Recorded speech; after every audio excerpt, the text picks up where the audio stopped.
Southwest backs down. Chicago PD doubles down on vaccine mandates. Across America, from pilots to police, the people we count on to keep us safe must now choose between the vaccine and their jobs.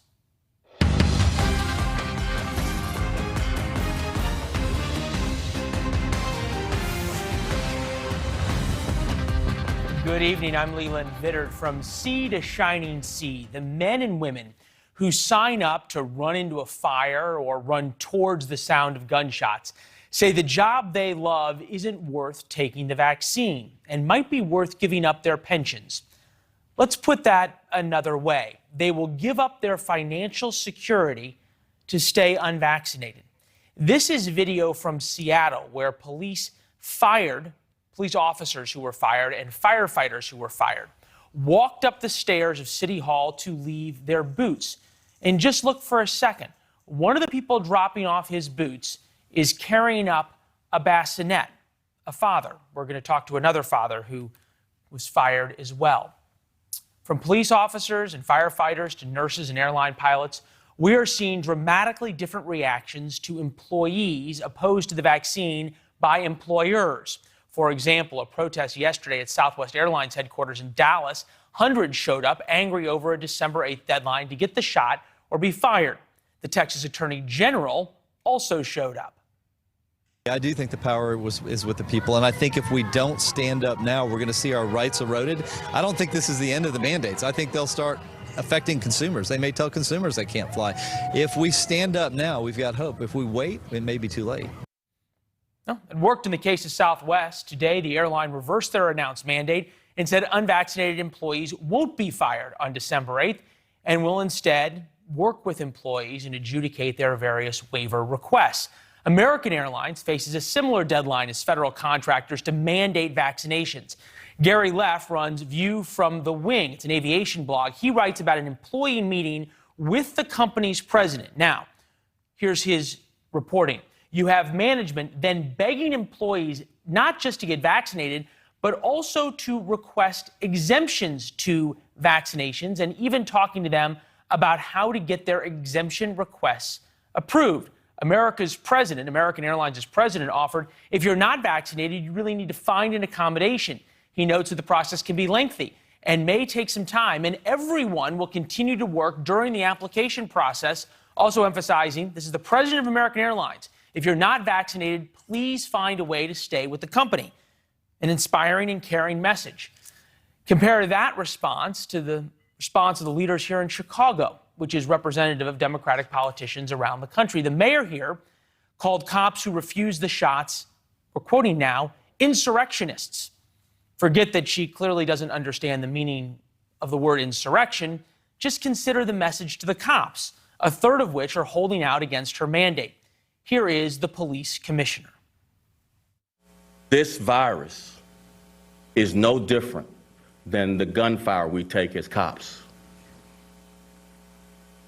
And I will do everything I can, and I will say anything I need to convince officers to do everything they can to save their lives, the lives of their families, the lives of their other officers.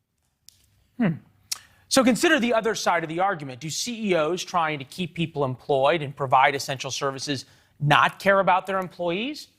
Maybe they care more about their employees than politicians do about appearing on TV. Let's look at the data in Chicago, for example. Violent crime is up last year. Murder and manslaughter by nearly 30%. All other violent crime up nearly 6%.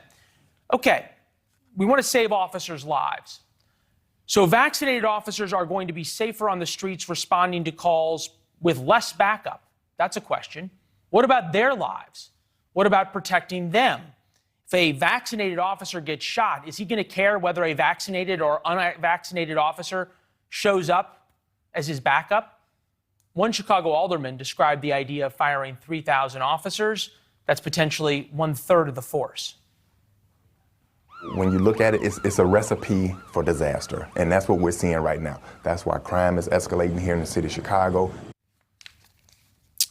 That soundbite is emblematic of what's happening across the country. From Baltimore to Seattle, a confluence of rising crime, mass retirements in the police force, and cops threatened with termination for not getting the vaccine.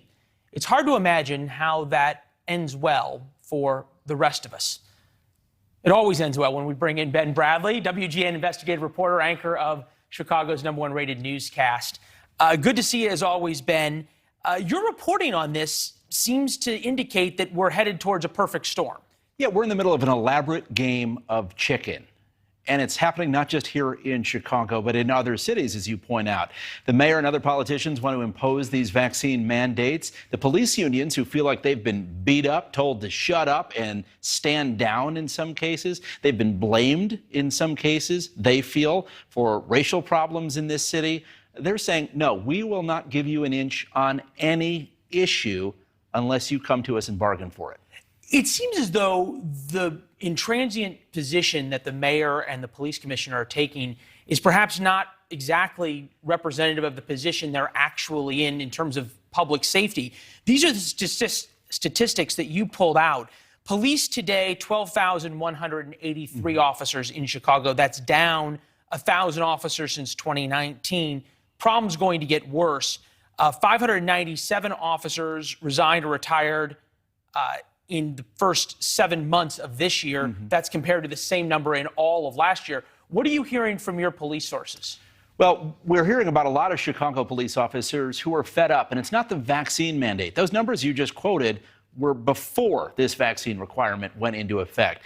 This has been a brutal year for everybody, including police officers who have been on the front lines. And some are fed up, not feeling supported. In Cook County, they feel like the state's attorney might at any time prosecute them for a split-second decision they made. And so you have officers, in many cases, they're not retiring, they're resigning, and as we found, moving to suburban departments. As one officer pointed out to me, being a cop in the suburbs versus in the city is the difference between being waved at with one finger or a whole hand. It's you're eating chicken salad if you're out in the city. Yeah. You think about this. Lori Lightfoot, who is the mayor, who has this mandate, the police are not very happy with her. She keeps ramming this mandate down their throat or into their arm, as it were. Mask mandates as well. And then this picture shows up of her out at a basketball game, maskless and partying. The View even didn't take kindly to that. Take a listen. All these people wearing a mask around her except for the mayor, and she is at this very moment in this standoff with, I believe, she's the mayor of Chicago, with the Chicago police over a vaccine mandate. So she's asking everybody to get vaccinated, but here she is sort of flouting her own, city's guidelines. Is there any understanding by the mayor, number one, of sort of the optics of that? But number two, the idea that so many of these officers may be giving up their retirement, may be giving up their pension, that hasn't been figured out. The deep-seated anger and hatred that exists inside the police department to be willing to do that. I guarantee Lori Lightfoot is aware of how much many cops hate her. That is not a secret here in the city of Chicago. But keep in mind, she can't do anything right when it comes to the opinion of the police union. The Chicago Police Department just got a big new contract. Officers got 10% raises retroactively, 2.5% raises going forward each and every year, and they still hate her.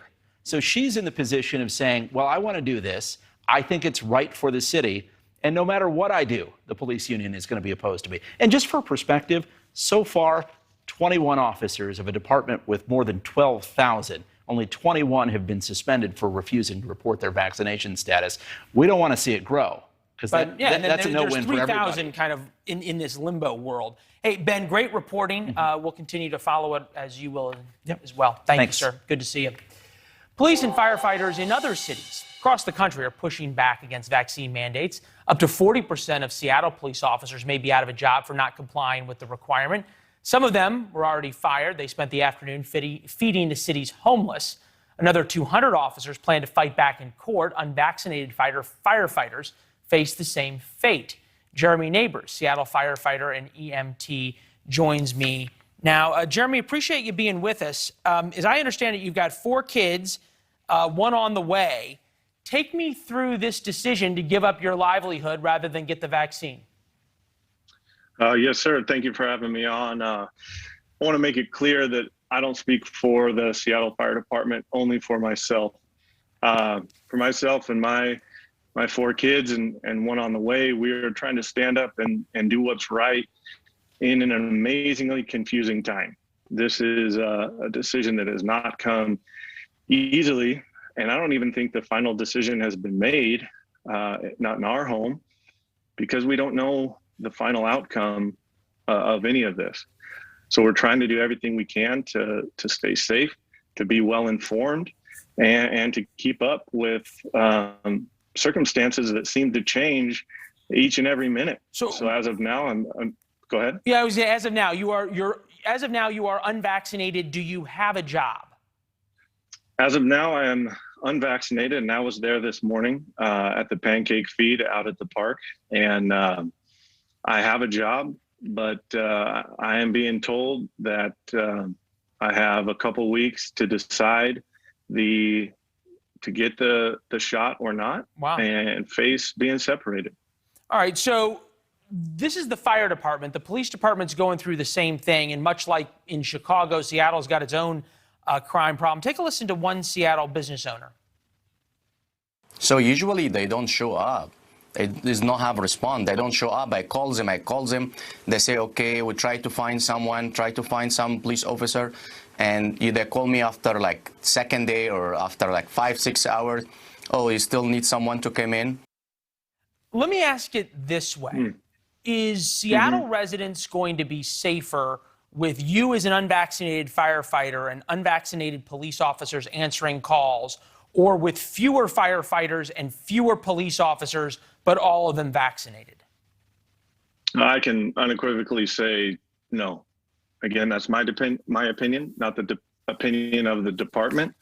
However, if you take us off the streets, right now there is going to be, starting today, 175 firefighters on leave. Whether that has to do with the vaccination or other medical leaves, there's 175 of us not able to respond to calls, and even fewer police not able to respond. So as response times go up, things change drastically. I don't know the statistics for the police. I know they are stretched to the max. We are in a great relationship with the police. You think about it for EMTs and for people in car accidents, there's the golden hour for trauma. Yes. Those response times, quite Yes. literally seconds count. You know this better than anybody. Jeremy, thank you. Come back and talk to us as you make this decision with your family, all right? Will do. Thanks for having me.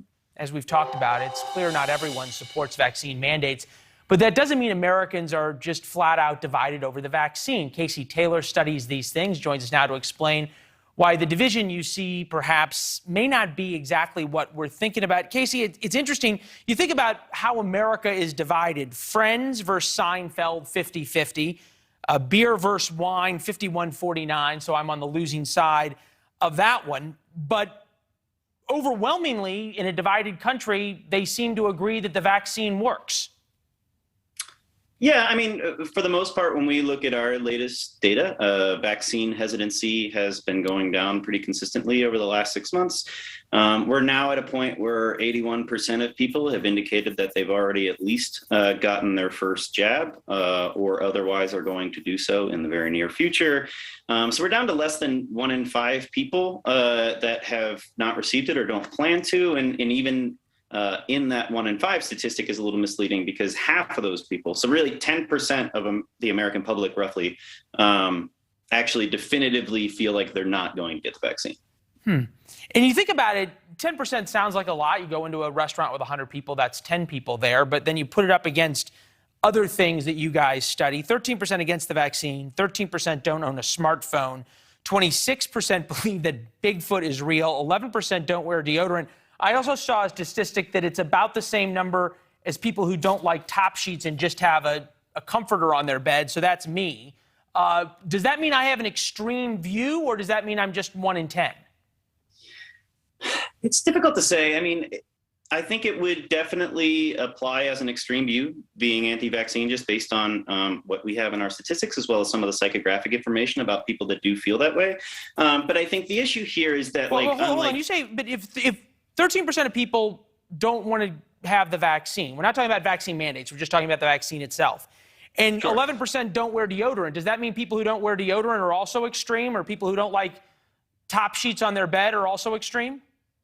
I think that we would put deodorant in a different category than Bigfoot. I think you would agree. So I don't necessarily think that the two things are applicable. I think they can be trite comparisons at time, and our CEO acknowledged that as well in what he wrote about it. But no, what I would say is kind of worth pointing out about this is that even though it's a relatively small number and fringe, the issue is that at scale, 10% of Americans is actually a lot of people. It's millions and millions of people out and about, spread out amongst people. So the vulnerability issue is kind of difficult because at scale, again, 10% is a lot of people, right? I mean, as we saw, a relatively small incidence rate can result in 750,000 dead Americans, right? Yeah, is a lot of people. We like to say that, that on any given night, there's 325 million people doing something other than watching cable TV. So that's a lot of people as well. And listening to us talk about it. Casey, thank you.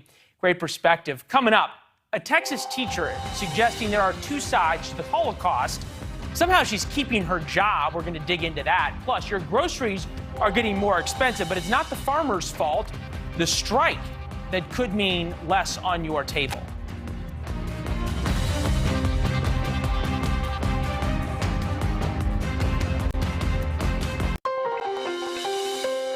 You're looking at live pictures right now outside the John Deere factory in Moline, Illinois. Tens of thousands of workers right now are on the picket lines, whether it be at the John Deere factory right now, at a Kellogg's plant in Michigan or Pennsylvania, or half a dozen other sites around the country. The United Autos workers here, the United Auto workers there in Moline, are fighting, obviously, for higher wages, better benefits. These strikes don't just impact John Deere's production. They're going to also hit your pocketbook.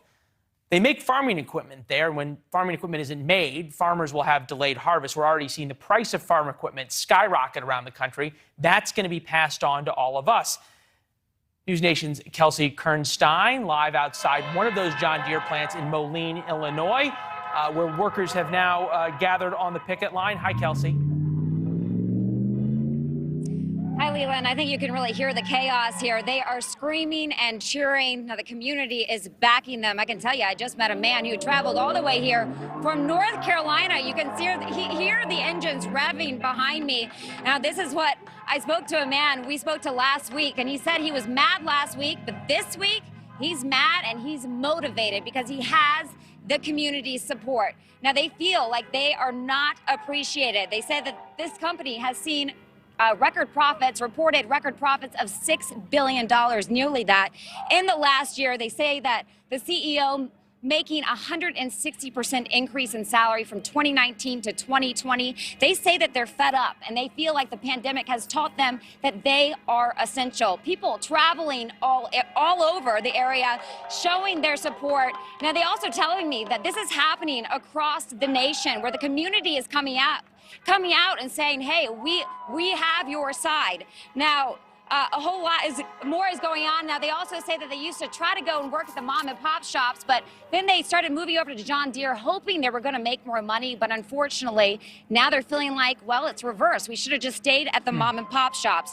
I've also reached out to John Deere. They say they are resuming negotiations, but not telling me much more than that. Leland. And it seems like this could go on for a while, and certainly the workers there have a newfound enthusiasm and intensity about them. They feel like they've got the upper hand. Kelsey, great reporting. I know it wasn't easy getting there. Thank you. As we've talked about, this isn't just John Deere workers. Kellogg's cereal plants are also on strike, and labor unions go way beyond your fridge and pantry. They're also affecting healthcare. Nurses across the country are on strike, demanding better pay and benefits. We've talked about this a lot. Todd Vachon, Director of Labor Education Action Research Network at Rutgers University. Professor, nice to be with you. We appreciate it. Labor unions have got an approval rating of a 40-year high. We haven't seen strikes like this in 30-plus years. Where does the power of the unions come from? Yeah, sure thing, Leland. Thanks for having me. Yeah, looking at 68% approval for unions, highest since 1965. That number is even higher if you look at the young workers, 18 to 34, 77% support and approval for unions.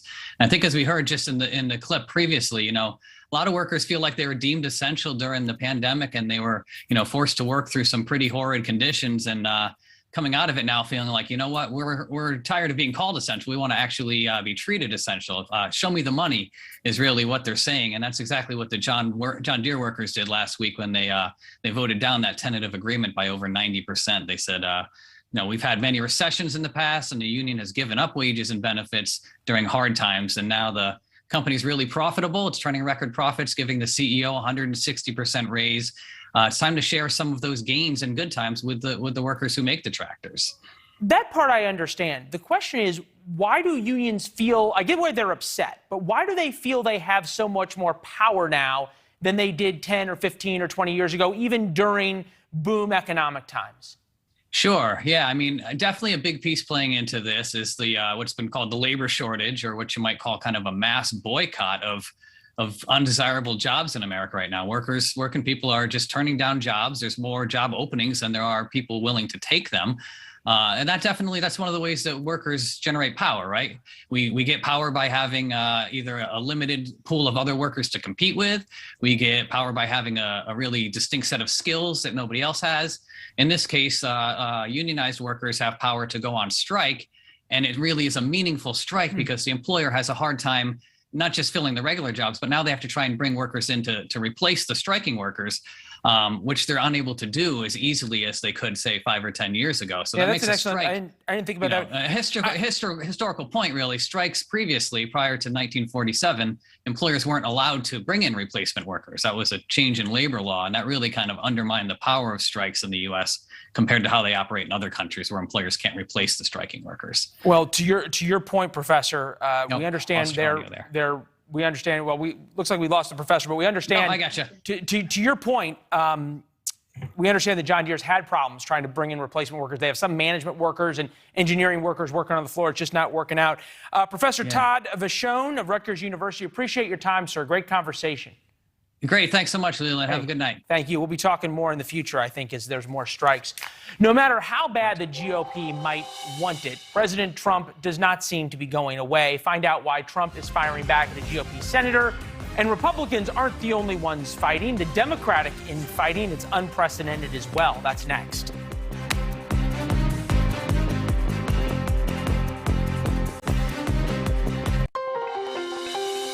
Welcome back. Of course, Washington is divided between Republicans and Democrats, but never before have there been such divisions within the Republican and Democratic parties. It appears to only be getting worse. We're going to get to the Democrats, their battle over Rahm Emanuel's nomination to be ambassador to Japan. Hard to imagine that's even controversial. Good friend of the Clintons, good friend of the Obamas, and may not be able to get confirmed by a Democratic Senate. But first, Louisiana Republican Senator Bill Cassidy saying he will not support former President Trump if he runs again in 2024.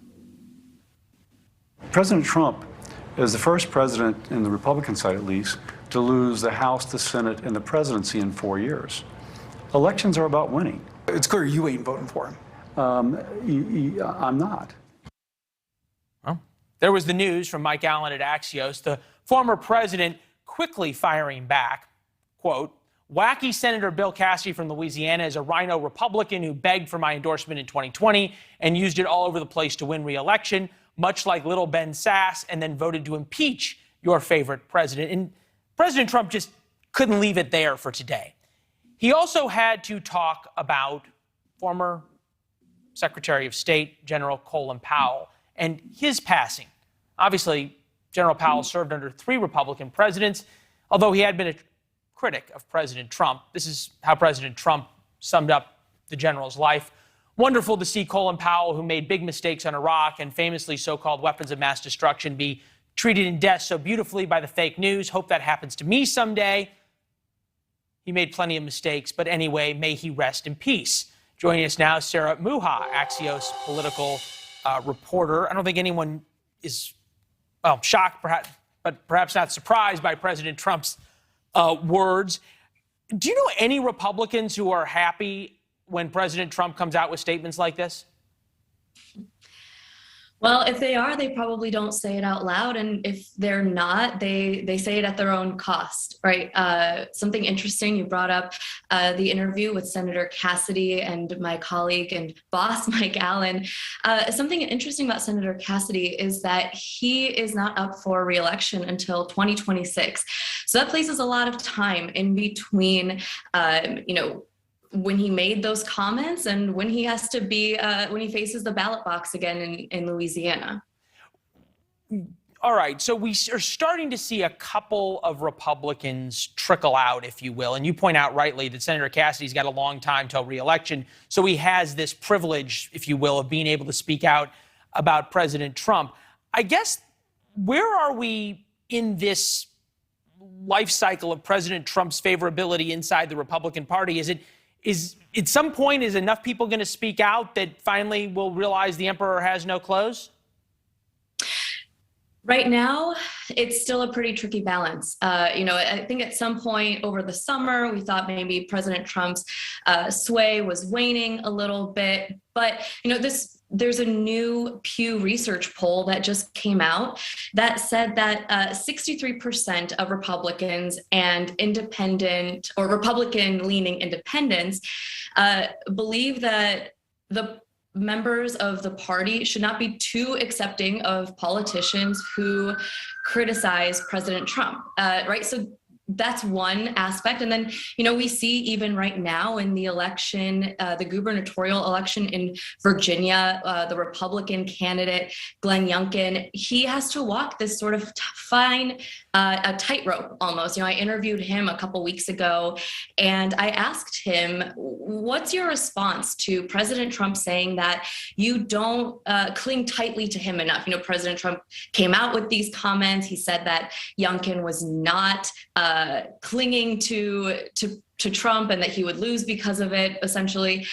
And Youngkin sort of, swerved a bit, but he said, I appeal to never Trumpers and forever Trumpers. And that's sort of his play, is this tightrope of appealing to both kinds of Republicans, because I think right now, no one knows exactly where the president lands, where support for the president lands, rather. All right. I only got about 30 seconds or less. What Republicans should we be watching for going forward that if they come out and say something similar to what Senator Cassidy did, that it would be a really big deal inside the Republican Party? Watershed moment. Even in that same statement with Senator Cassidy, I don't know if it would be necessarily a watershed moment, but with Senator Cassidy, President Trump praised his Louisiana colleague, Senator Kennedy. So imagine if both Louisiana senators said, you know what, no, we're not for the president. And they're both from this deep Republican state. Yeah, deep Republican state with a Democratic governor. So it's kind of an interesting model there. Hey, Sarah, awesome reporting as always. Thanks for being with us. We appreciate it. Thank you. Yeah, keep it up. Meanwhile, Democrats have been publicly feuding in recent weeks over that massive spending bill. Now one of the party's most well-connected members finds himself in the crosshairs of the far left. Progressive activists are reportedly planning protests as Rahm Emanuel's confirmation hearing begins tomorrow on Capitol Hill for his nomination to be the U.S. ambassador to Japan. Members of the House Squad have come out against Emanuel, the former Chicago mayor, who has worked for and is good friends of both President Clinton and Obama. The left says Emanuel should be disqualified over his handling as mayor of the murder of 17-year-old Laquan McDonald in 2014. McDonald was shot 16 times as he ran away from police. Emanuel has denied the claims of a cover-up, but confirmation hearings are tomorrow on Capitol Hill, and we understand there's going to be protests. Pablo Manriquez, Capitol correspondent for the Latino Rebels, joins us now. Boy, you couldn't even imagine something like this 4 or 8 years ago, could you? I mean, I think it would be really hard to imagine it 8 years ago, because Rahm Emanuel was basically untouchable. He came out of the House where he was an enforcer for House leadership on the Democratic side, and then he became Barack Obama's chief of staff. And by becoming Barack Obama's chief of staff, he had to set the priorities, like what especially in Obama's first term when he had all the political capital going for him, what were going to be the priorities of the Obama administration. And so everybody now who's been left behind has a bone to pick with this guy. For example, immigrants. Immigrants feel that they kind of were left behind during the Obamacare negotiations, that Rahm Emanuel, when he set the priorities for the White House, he said the first thing we're going to tackle is health care. Immigrants, climate, all these other like groups that are now a lot more prominent than they were 8 or 12 years ago when Democrats last had House, Senate, and White House control, have been, you know, they have been waiting for this moment to deny Rahm Emanuel something for a long time. So how much of this is genuine anger and how much of this is arguing for the next call? Because it seems almost like a fait accompli that he'll be confirmed. I think a lot of it is not just necessarily arguing for the next cause. I think it's arguing for the next generation. Congress is run by, I mean, I hate to say it, but very, very old people. And I think I don't know why you hate to say it, Pablo, because if the combined age of the top 3 Democrats in the House is older than the Republic itself, it's just a fact. No, it is a fact, and it is a problem because there isn't really clear lines of succession in the Democratic Party caucus. So one of the big sort of revelations from the latest FEC fundraising numbers is that Alexandria Ocasio-Cortez now has more than enough money. She's, you know, the House progressive, to launch an exploratory committee for Senate in New York. Now, Kirsten Gillibrand is up for re-election next year. Charles Schumer, Senate Majority Leader Charles Schumer, will be up for election in 2024. And at this point, like I'm saying, like, you know, Alexandria Ocasio-Cortez, much more famous than either of those two people, with a nation of supporters that, you know, would probably mobilize around the state of New York to get out the vote for Alexandria Ocasio-Cortez. Another thing that's interesting. I used to say, Pablo, it's like reporters have got to be licking their chops. Buckle up for a primary race with AOC and Schumer or Kirsten Sinema up in, or Senator Gillibrand up in New York. Wow. All right, Pablo, thank you. Buckle up for a power vacuum because the baby boom in Congress will eventually retire. Yeah, eventually, even some older than baby boomers. Thank you, sir. A school administrator in Texas still has her job after discussing the need to acknowledge and perhaps teach, quote, both sides of the Holocaust. Here's my friend Chris Hahn from the program last week when this story broke, describing the type of people who believe there are 2 sides to the Holocaust. They're called Nazis. Nazis have opposing views on the Holocaust because they think it was the right thing to do. There is no opposing view to the Holocaust. It was a real thing that happened. All right. At a contentious school board meeting last night, the board declined to fire the teacher. And it's not the first time this district has had problems with anti-Semitism. Marky Martin, live South Lake, Texas. All right, so how does this woman still have a job? Hey, good evening, Leland. So those are the exact details. That is the question that the school refused to answer for me today. You know, they did say this woman is still employed here, but as far as to why or consequences she might be facing, training she might have to go through, they said those are internal private matters and discussions that would not be held publicly. Now, you have this school administrator who, by the way, is over school curriculum here at Carroll ISD, who was on tape a couple weeks ago in a private teacher training talking about classroom book selection, saying, hey, if you have a book about the Holocaust, you also need to offer other books about the Holocaust with opposing viewpoints, perspectives, and opinions. Obviously, incredibly incorrect. A lot of people have become extremely offended by those remarks. And in fact, that school board meeting last night, more than 50 people came forward to talk about this, including this former student. They're not 2 sides to Jim Crow. They're not 2 sides to racism, and that same oppression continues today. These are facts. The other facts are that I, a Jewish kid born in Dallas, was bullied on a daily basis for my religion for almost 2 years in this very district, nearly driving me to suicide before thankfully being removed from the environment thanks to an administrator.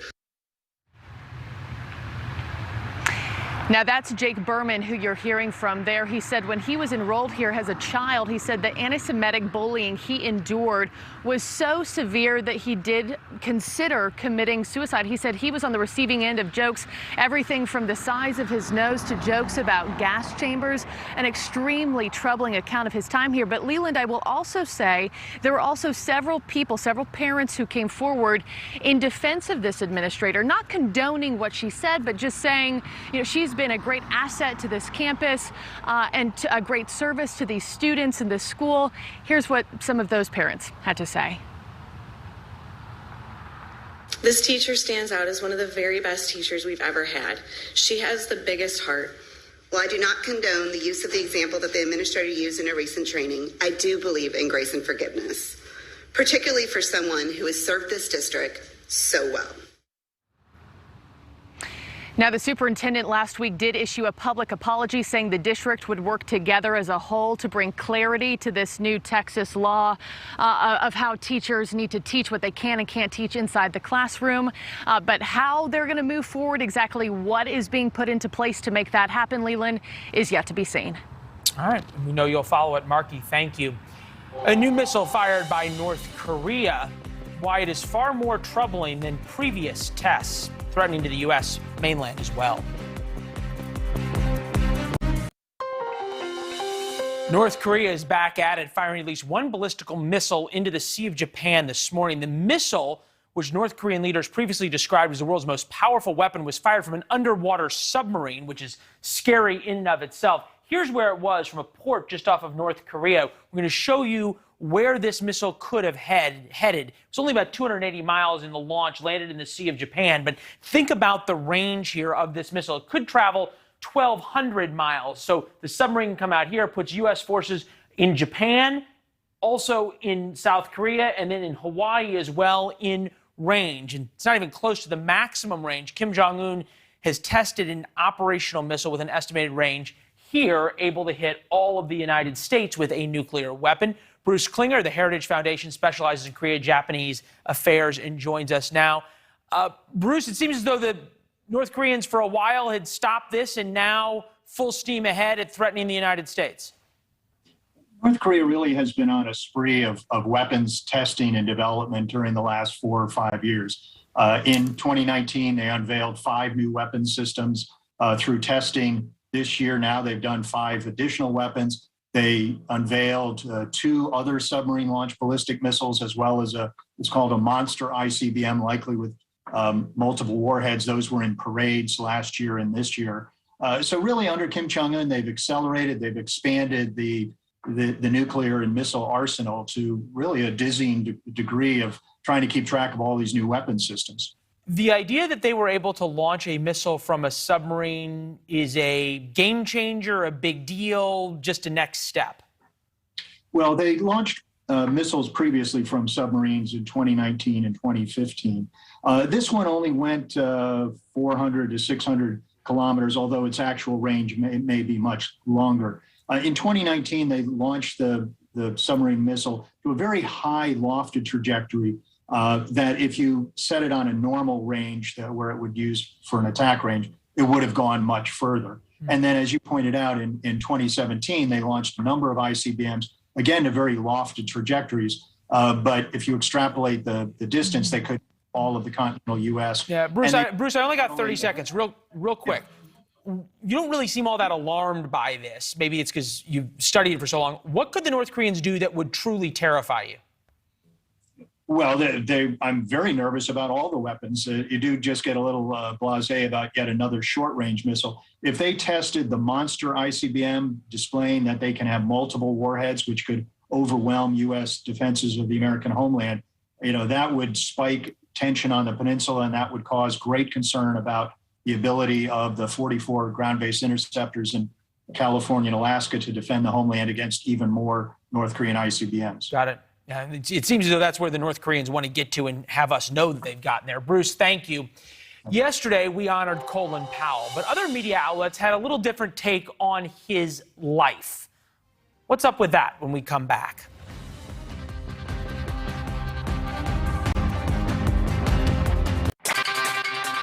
Earlier, we talked about and frankly criticized how President Trump marked the passing of Colin Powell, an American hero in every sense of the word.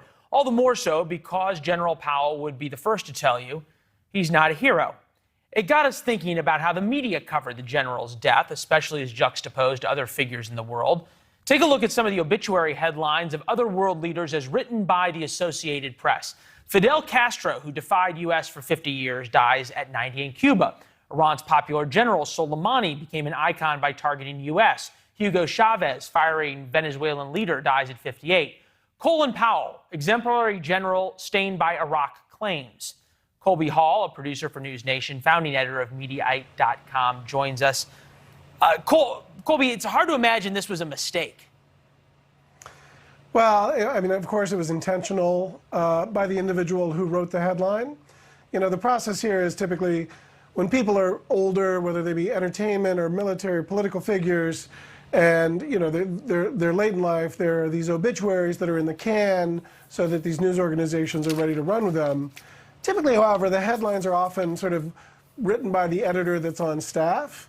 And so when you try to write these headlines, you try to sum up the most historical moment or what sort of best defines Colin Powell. And whomever the editor at AP was on at that moment chose the sort of Iraq War pretext or the run-up to the Iraq War as the thing that most simply defined Colin Powell. And I would suspect that most people would feel that you know, they needed a mulligan. That's probably not the thing that best defined the first African-American Joint Chiefs of Staff chairman or the first African-American black Secretary of State. He was legendary, he was a hero, and to mark him with that sort of scar, I don't think did his memory a great service.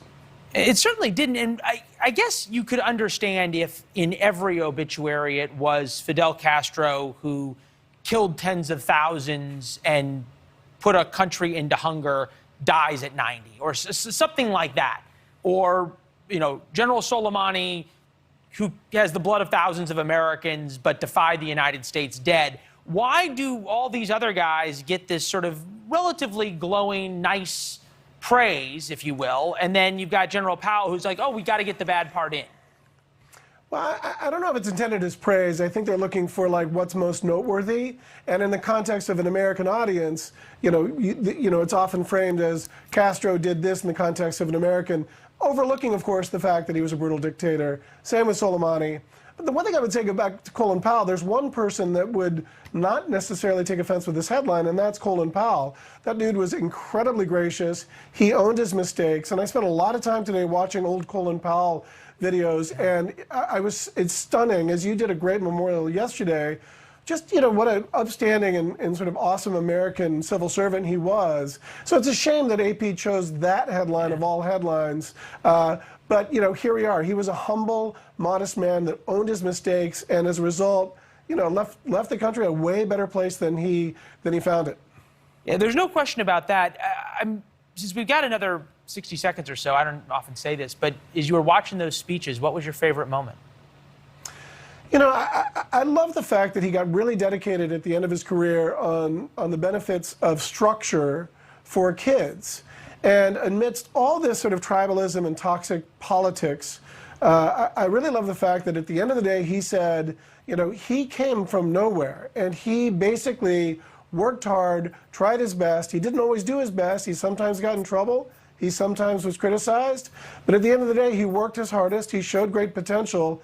And as a result, he became, you know, one of the towering figures in American politics and served both sides of the aisle. And I think the world could use a lot more of those guys right about now. Yeah, that's for sure. It was interesting. We had a Democratic chief of staff in the White House who Colin Powell served talking about just the things you did. Colby, I know you guys got a big show with Dan coming up after this, and you're going to cover this story and how the media covered Colin Powell's passing in so many different ways. Great to see you. Dan, take it away. Thanks for having me.